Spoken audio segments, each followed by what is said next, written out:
Headcanons for the sides. I'm happy that we can all watch this year die together. So, in celebration of this awful collection of 365.242199 days coming to an end, have some headcanons. Because even if real life is awful, we can always look at some happy gay moments to cheer us up. Enjoy! A few in general headcanons. They've all decided to celebrate New Year's at Logan's father's house. Since Logan's dad is the founder and CEO of a major company, he basically lives in a giant mansion. The sides can already tell that this is gonna be interesting. Logan. Once again, dealing with his overprotective father, who's unable to let go of his darling baby boy. He just wants air, which is hard to get when someone's squeezing the life force out of you. He also secretly likes the attention because it's nice not having daddy issues. Once his dad finally lets go, he just decides to lie on the couch and watch whatever Patton put on the TV. Watching SpongeBob SquarePants on the biggest flat screen money can buy was definitely not on his bucket list. Though he is fascinated that Janus can perfectly mimic SpongeBob's laugh without manipulating his throat with his hand.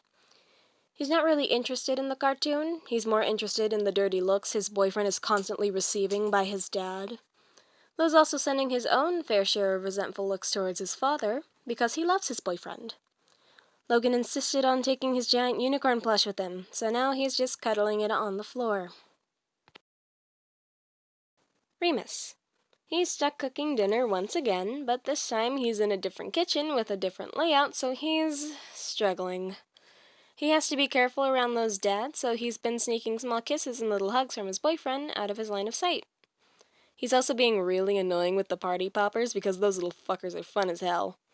He and Logan's dad have started a party popper fight, which has turned into something vicious.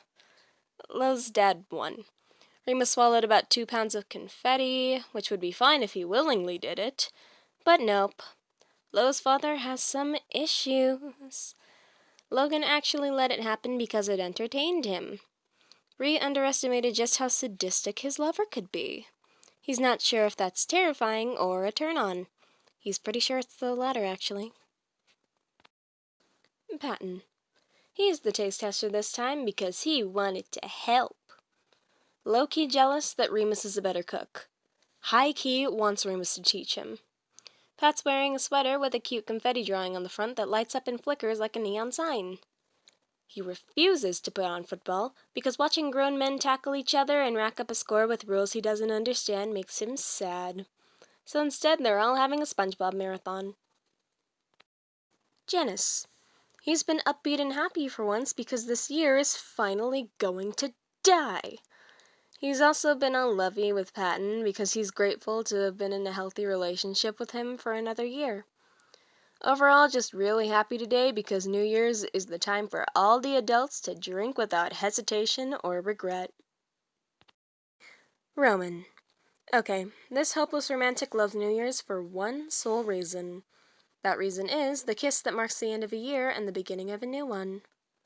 For some reason, he just finds it to be the most heartwarming thing to have the last thing he does at the end of a year and the first thing he does at the start of a year be kissing the person he's head over heels for. So he does the only thing he can do and rushes around trying to make the mood absolutely perfect for when the time comes. Making sure the lighting is just right, lighting some incense to set an overall mood for the room, etc., etc. He's also been looking at the clock non-stop just to make sure he doesn't miss it when the clock strikes midnight. This event is literally the only thing that ever flusters our helpless little hero. Cue the Hamilton fans singing Helpless. Yeah, I'm Hamil Trash.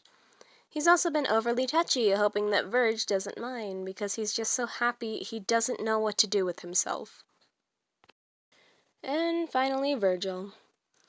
Yeah, he cares about the kiss just as much as Roman does. Maybe even more. But the thing is, he's the biggest tsundere you'll ever have the pleasure of knowing, so he's taking this secret to the grave. He's just been staring at Roman with that cute, "I love you, but you look like an idiot" face, while also throwing in a few, "God damn it, you're my idiot, never change, please" looks. V is also happy with all the touching because he's glad he's not the only stressed mess this time around. When the time comes and midnight hits, Ro is just too flustered and he's just frozen, so Virgil takes the initiative for once and gives Ro one of the best kisses he'll ever receive. Seriously, it was so full of warmth and love that he and his boyfriend saw literal galaxies forming. Once the kiss was over, it was like they both signed a silent agreement to be the loveliest they've ever been while also not saying a word to each other.